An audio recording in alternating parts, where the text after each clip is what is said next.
Assalamualaikum warahmatullahi wabarakatuh. Bismillahirrahmanirrahim. Assalatu wassalamu ala asrafil anbiya'i wa mursalin wa ala alihi wa ashabihi ajmain, amma ba'du. Rabbi shrah li sadri wa yassir li amri wahlul 'uqdatam min lisani yafqahul qawli. Puji syukur milik Allah yang telah memberi kita kesempatan dan kesehatan sehingga kita bisa menjalankan ibadah saum di bulan Ramadan tahun ini.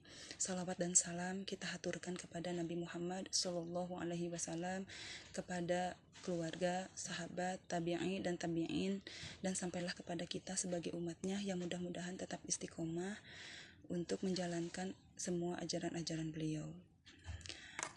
Alhamdulillah, hari ini hari ketiga kita menjalankan ibadah saum di bulan Ramadan tahun ini. Pertama, kita bersyukur kepada Allah karena di saat sebagian saudara, teman, rekan kita tidak ditakdirkan Allah untuk bisa menikmati Ramadan tahun ini karena Allah Subhanahu wa Ta'ala telah terlebih dahulu memanggilnya. Kita masih bisa diberi kesempatan oleh Allah untuk bisa menikmati jamuan Allah di bulan Ramadan tahun ini. Pada kesempatan hari ini, saya akan membahas tentang mengoptimalkan ibadah saum dengan niat yang tulus. Dalam sebuah hadis, Rasulullah telah mengajarkan kita sebuah doa yang berbunyi, Allahumma barik lana fi Rajaba wa Sa'ban wa balighna Ramadan. Ya Allah, berkahilah kami di bulan Rajab dan Sa'ban, dan pertemukanlah kami dengan bulan Ramadan. Betapa bulan Ramadan ini sangat dimuliakan, oleh karena itu kita dituntut untuk mempersiapkan diri jauh sebelum Ramadan itu tiba. Minimal di bulan Rajab dan Sa'ban kita sudah bisa memperbaiki amalan-amalan kita supaya ketika kita menemui bulan Ramadan kita bisa menjalankan ibadah saum secara optimal. Tentu saja dengan niat saja tidak cukup.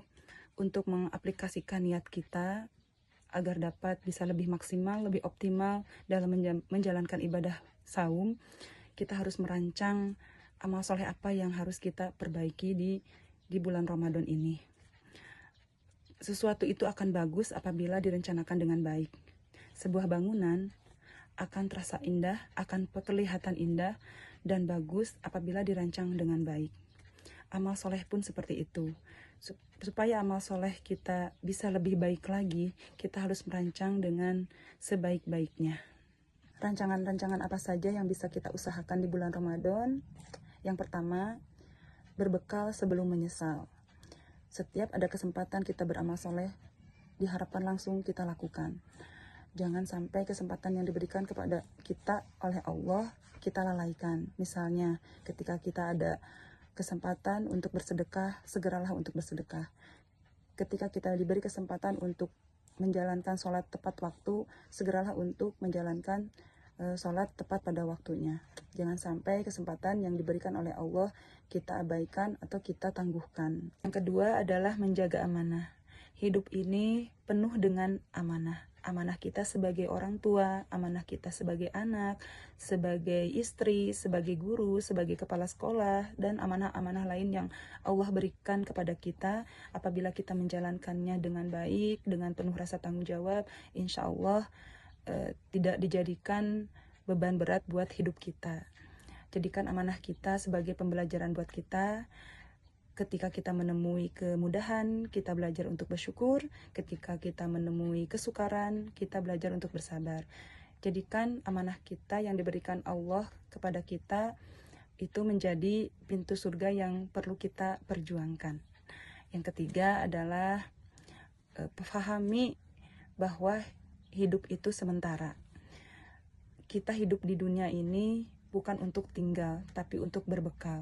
Jadi kita isi hidup kita itu dengan amal soleh sebanyak-banyaknya untuk bekal di akhirat nanti. Yang keempat, berusaha untuk menjadi lebih baik lagi.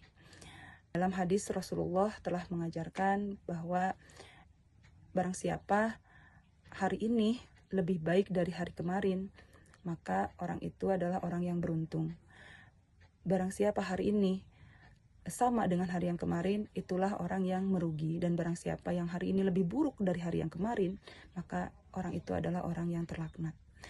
Mudah-mudahan kita menjadikan hidup kita lebih baik dari hari yang kemarin, sehingga kita bisa dikategorikan sebagai orang yang beruntung dan dijauhkan menjadi orang yang rugi, apalagi terlaknat. Nauzubillah min zalik. Yang kelima adalah yakin semua akan tercatat. Kita percaya bahwa semua amal perbuatan yang kita lakukan itu akan tercatat rapih di sisi Allah Subhanahu wa taala, sebagaimana dalam surat Az-Zalzalah ayat 7 dan 8 yang berbunyi, a'udzubillahi minasyaitonirrajim, faman ya'mal misqala dzarratin khairan yarah wa man ya'mal misqala dzarratin syarran yarah. Siapapun yang berbuat baik sekecil apapun, maka Allah akan tampakkan, dan siapapun yang berbuat buruk sekecil apapun, maka Allah akan tampakkan. Sehingga kita tidak perlu lagi penilaian dari orang lain, pengakuan dari orang lain. Yang kita utamakan adalah penilaian yang baik dari sisi Allah Subhanahu wa taala. Demikianlah, mudah-mudahan apa-apa yang kita niatkan, yang kita rancang, bisa membuat ibadah saum kita di bulan Ramadan ini bisa diaplikasikan dengan baik. Semoga Ramadan ini menjadi Ramadan yang terindah, terbaik, dan terhebat. Amin. Itu saja yang bisa saya sampaikan. Mohon maaf atas segala kekurangan. Nasrun minallah wa fatun qarib wa basyiril mu'minin. Wassalamualaikum warahmatullahi wabarakatuh.